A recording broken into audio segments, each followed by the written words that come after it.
one of the questions I get a lot is how to find investments that are worth it, how to find a good investment, how to determine if a good investment's a good investment. So really cool but tricky question, because the fact is that you really never know if an investment was a good investment until you're out of it, right? Experience teaches you the basic formula of what is going to be a good investment. And so you have key indicators when you're looking or underwriting an investment opportunity that through experience and knowledge, and especially if it's specific to a targeted industry, you're going to be able to look at metrics and key indicators in the team and look at all those things to see if you have a higher probability of being successful. Unfortunately for me, I didn't have really a mentor or any education that really taught me this is the way you need to do it. I just learned it from hard experience. And so when I went into full-time investing and started my investment firm, I used to underwrite my investments like this. Young kids, maybe from the local university or a young entrepreneur or somebody even my age, was looking for capital, or they're looking for resources or somebody to assist them. They would come into my office and they'd start pitching their ideas. And for me, I grew up in an entrepreneurial family. My dad was a really great ideas guy. He wasn't the best at execution, but he was really, really good ideas. And so I kind of grew up thinking that ideas were like really important. But what I realized was when all these kids came in, or these young entrepreneurs came in, they pitched me their ideas, I was getting enamored, like literally like infatuated with these amazing ideas. But I wasn't thinking through the process of monetizing that idea and how much work goes into it. There's just so much in the execution phase that takes an idea and makes it a reality. And then beyond a reality, actually makes money, right? To make it a good investment. And so at the beginning of my investment career, I think I was probably ideas focused. I know with 100% surety now, with 12 years behind me, that that's absolutely the wrong formula. And that for me now, I start my investment criteria underwriting, I guess, probably from this basic premise. One, nobody else is going to tell you this, but this is number one. What is the probability that this investment opportunity is complete fraud, or that the person behind it is a dishonest, untrustworthy, fraudulent person? That's like my number one. The reason I tell you nobody will tell you that, because it just sounds harsh. Like, who thinks like that? You know, it feels like a little bit of a jaded attitude, but I learned from one of my mentors, one of my closest friends, that the only thing that you can't underwrite is fraud. And so somebody can give you all the due diligence in the world, the numbers, this, the books, the financials.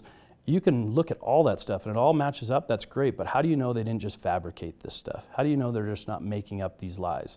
So the number one thing is, hey, do you think this is fraudulent? Do you think this is a hoax? Do you think this is a scam?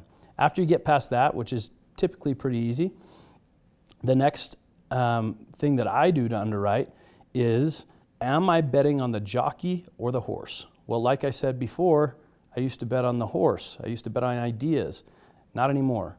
Now I'll take a B or a C idea every single time with an A jockey. So now I only bet on the jockey.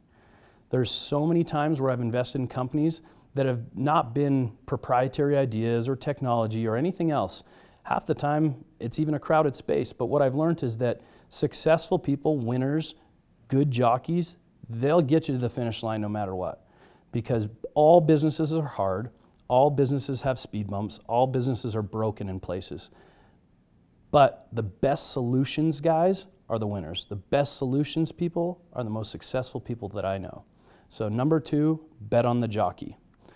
Number three, this also is probably very unconventional. Big firms wouldn't use this.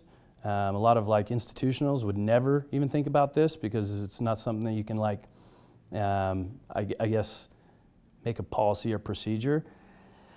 For me, I learned a long time ago that I'm very best at what I do, and I can give the very most to the business or to the opportunity as a resource beyond writing a check when I'm working with people that I really, really like.